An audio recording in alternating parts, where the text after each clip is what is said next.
Samantala, ang tanong pa dyan, Jiggy, paano ba yan? Kapag may mga hindi sumusunod sa utos ng impeachment court, pwede ba yung mapakontempt? Sabi ni Attorney Tunggol sa atin, nandyan yung option na pwedeng mapakontempt. Pero tingin niya, mukhang hindi naman daw ganito kastrikto yung kasalukuyang impeachment court. Sa tanong kasi natin, paano pag walang mangyari o maipasang certification? Ipapakontempt ba yung lahat ng kongresista o yung prosekusyon?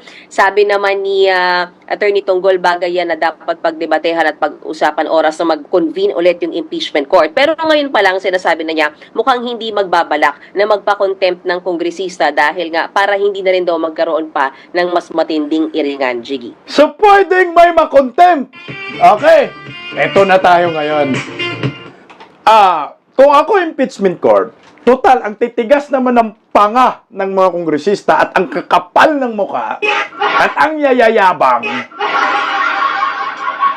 ipakontempt lahat ng impeachment court itong mga kongresista na mga mayayabang, yung mga prosecutors ng House of Crocodile Farm.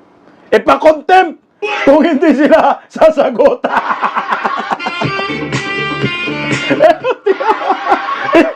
Yan ang sinasabi ko, pwedeng makontempt yung mga sumuway, ayaw sumunod sa utos ng impeachment court. Magkaiba na ho kasi ngayon ang mga senador at ang kongresista. Ang senador, itinakda sa saligang batas na sila ay magiging impeachment court at maging impeachment judges. Itong mga kongresista, sila ay itinakda ng saligang batas bilang isang mga prosecutor. Ngayon, kayong nasa prosecution, kailangan ninyo sumunod sa korte. Pag hindi kayo sumunod sa korte, matik, pwede kayong makontempt. Pakulong nyo na si Jinky. Diba? Diba? Tingnan mo ha. Tingnan mo, di ba sinabi ni Jinky? I-defer namin yan. Hindi kami susunod dyan. Di ba sinabi? Tingnan mo. I-play natin yung may makontempt talaga. Seryosohin nyo po ito, Chis Escudero. Ito, pakinggan natin. Thank you, Kong Jinky, and the rest of the prosecutors want to answer. Meron na po bang update kung natanggap na po ba muna natin itong received copy ng articles, yung pinababalik po na articles of impeachment? Meron na po ba? From the Senate? We have no official information yet whether the articles of impeachment, which according to you is being returned by the Senate, was received already by the Secretary General. I hope you understand that the members of the prosecution panel here has no participation whatsoever in the proceeding of the office of the Secretary General. Let's wait and see kung anong official information ng SecGen. But ano pong action po ng ating prosecution Pakinggan team? nyo, Tatanggapin po ba itong articles of impeachment, yung pag-remand? And what was your reaction to that while watching it last night? Well, in my opinion, as one of the member of the panel of prosecutors, to give way to the clarification which we want to seek from the impeachment court, I would defer receiving the articles of impeachment from the Senate, including whatever orders they will be transmitting to us. This is not disobedience. Definitely, ang gusto lang po natin mangyari is to seek guidance and enlightenment first so we can properly comply with the order of the impeachment court. Tingnan mo sana nagsabi dyan hindi magkukumply, hindi niya tatanggapin yung utos ng impeachment court. Hala ka diha, abogada to, di ba? Abogada Jinky. Sana mapakontempt ka ni Bato. Tingnan mo Okay. Alam nyo po, pwede yan si Jinky makontempt sa kanyang statement na hindi siya susunod sa impeachment court. Hindi siya susunod, hindi niya tatanggapin yung ibabalik na articles of impeachment.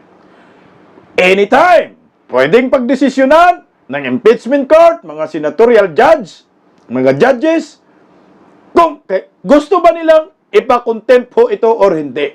Magbubutuhan sila. Kasi maliwanag sa kanyang sinasabi, hindi niya tanggapin at hindi niya susundin ang utos ng impeachment court. Patay ka, Jinky! Bayad na utang daw, bayad utang! Hindi pa nga nakabayad ng utang. Kukontempt pa. Maliwanag po yan, guys, sa sinasabi ng spokesperson ng impeachment court na pwede pong mag-contempt ang impeachment court ng mga susuway sa utos. So, yung mga prosecutors, Jinky, sana hindi ka mag-contempt. Paano na yan? Kayang salbahin ni Tambaloslos to? Ang sagot, hindi. Kasi maski si Tambaloslos, wala siyang kapangyarihan makialam sa impeachment court. Sa mga presiding officer, at sa mga impeachment judges. Kasi nga, iba na ngayon ang kapangyarihan ng mga senator judge kaysa mga buhaya. Kaya dahan-dahan, baka kayong lahat ay makulong ng wala sa oras. Okay, balik muna tayo kunti lang. Balik lang tayo sa pangmamaliit at pang-iinsulto ni Tito Soto sa 18 senador. Ito, tingnan nyo po. Guys, ang sabi niya, wala kang karapatang maging senador. Takot ka pala eh. Itatama lang natin yung sinasabi dito, atake ni Tito Soto. Iwan ko saan niya nakuha yung term na yan. Sa school vocal siguro. No? Walang karapatan maging senador. Takot ka pala eh. Back to you. Back to you, guys. Yan ang sagot ko dyan. Tito Soto, wala kang karapatang maging senador. Takot ka pala eh. Ikaw yan. Sarili mo, binabanatan mo. Takot ka pala, ba't ka naging senador? Alam mo Tito Soto, saan ka takot? Takot ka kay Tambaloslos, Lisatanas, takot ka kay Ngiwim. Bakit ka takot? Dahil yung anak mo, opisyal ng gobyerno, di ba nasa MTRCB yung anak niya? Takot ka matanggal yung anak mo ni Tambaloslos ni Ngiwim. Kaya ganyan ka magsalita. Nagiging atakdog ka. Minamaliit mo yung kabaro mo. Minamaliit mo yung mga senador na mas magaling pa sa'yo at nag-aral ng abogasiya. Kung sino man ang takot ngayon, si Tito Soto. Takot niyang banggain ang bulok na ginagawa ni Tambaloslos at ng gobyernong Marcos. Pero yung 18, hindi sila takot. Matatapang ang 18 senador. Binangga nila ang presidente, binangga nila ang Speaker of the House, binangga nila ang Marcos admin. Hindi sila natatakot. Ako nga, overwhelming ako, guys eh. Na-overwhelm kami na ganong karami ang bumoto na i-remand ang naturang impeachment, article of impeachment. Ang sa amin, hindi, siyam lang, okay na doon. Pero nagulat ho tayo. Umabot pa ng 18. Ibig sabihin, 18 mga senador, mga matatapang, hindi takot kay Tambaloslos, hindi takot sa Marcos admin. Alam na natin yan, na ang gobyernong Marcos ay gustong ma-impeach si Vice President Inday Sara Duterte na kinontra ngayon ng 18. Ngayon, sino ang takot? Ito, si Iskol Bocol. Diba? Kayo ang takot dito. Hindi ang 18. Ngayon, pagdating ng 20th Congress, itlog ka. Wala kang makukuhang suporta. Ang tawag ko sa 18, maisog, matapang. Kasi, pinasakit nila ang ulo ni Tambaloslos. Pinaiyak nila mga komunista. pinaiyak nila si Dilima. Junil! Pinaiyak nila mga bubunistang, tanganistang, mga pinklawan. Maraming nagsiiyakan sa desisyon ng 18. Pati ikaw, di ka makatulog eh.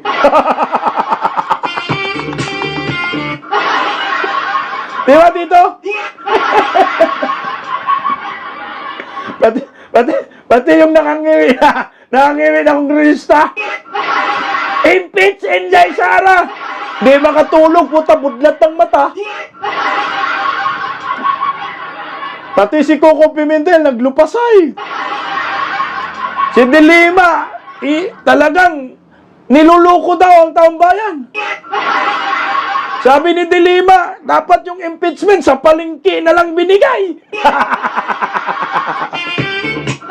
Si Pylon noon, umiyak. Ang dami nagsiiyakan. Yung ngayon sasabihin mo, kung wala kang karapatan na maging senador, takot, ikaw yung walang karapatan na maging senador dahil takot ka kumontra kay BBA, Marcos Admin at kay Tambaluslos. At hindi namin makakalimutan ito, Tito Soto, nung nangangampanya ka, ang sabi mo, anong sabi mo?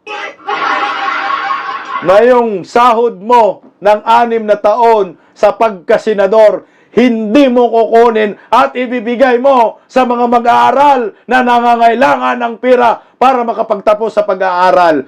Pues, umpisahan mo na magpalinya ng mga mag-aaral na mag-apply ng scholarship program. Ubusin natin sahod mo. Magawa mo yan? O baka naman, talagang napilitan ka dyan at gusto mong sumipsip kay Bangag, kay Tambaluslos dahil nanganganib yung sahod mo at para magkaroon ka ng extra kita. Isipin mo, 6 na taon ha? Hindi tatanggap ng sahod yan. Di ba dito?